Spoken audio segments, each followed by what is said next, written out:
So Hailey Van Lith's kind of hooping for the Sun. Sun are terrible. But she's a bucket.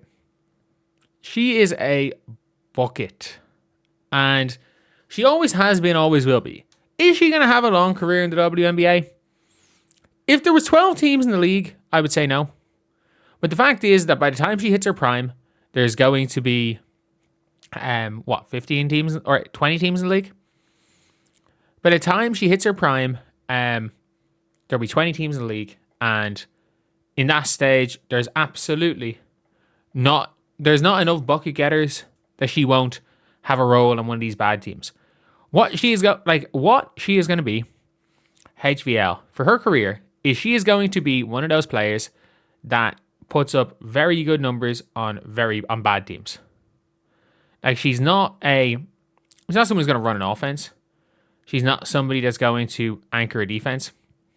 What she is a streaky enough shooter who can create her own shot, will attack the basket relatively okay, and will be a all-around good player.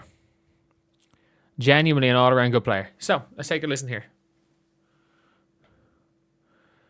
Or take a look here, Jesus. HVL hitting at 3 right there. And she's starting point guard for Connecticut, who are trying to figure out anything they can do. Good job there, drawing the defender in Asia. And again, her ability to run the pick and roll, we saw it from we saw it when she was in TCU.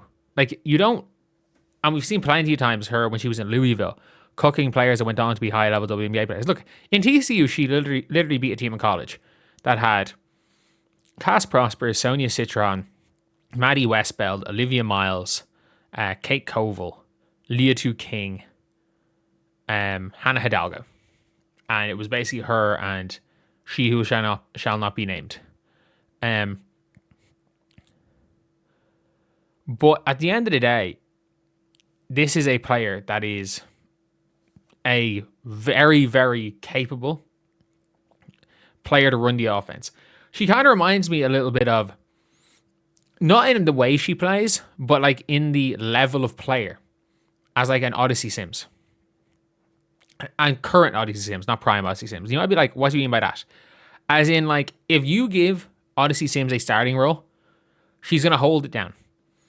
But if you give her a small role, she's going to look absolutely garbage. That has been seen in her career. The less minutes Odyssey Sims plays, the worse she plays. If Odyssey Sims is playing limited minutes, she's terrible. She needs to play big minutes to look anyway good. And HVL is kind of the same. Whenever HVL gets a proper run out, I thought she looked good in Chicago. She had that unbelievable game against Connecticut as well. I thought she looked really good in Chicago.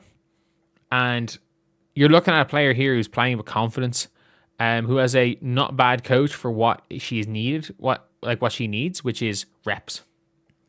Rashid Mazian, I'm not going to say, from what I've heard, from players that have played with him, he is supposedly a very smart coach, as in his X's and O's, his system, everything is good.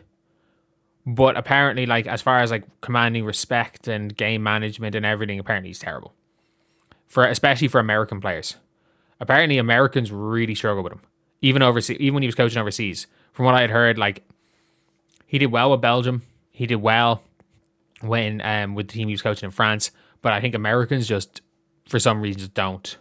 Whatever way it is in his coaching, just don't see eye to eye with him. But HVL, it's a good coach to have for HVL. And she is out of nowhere turning into a pretty damn solid WNBA player. Not a great one. Maybe not even a good one. But a WNBA player that's going to quite easily stay in the league for 8 years.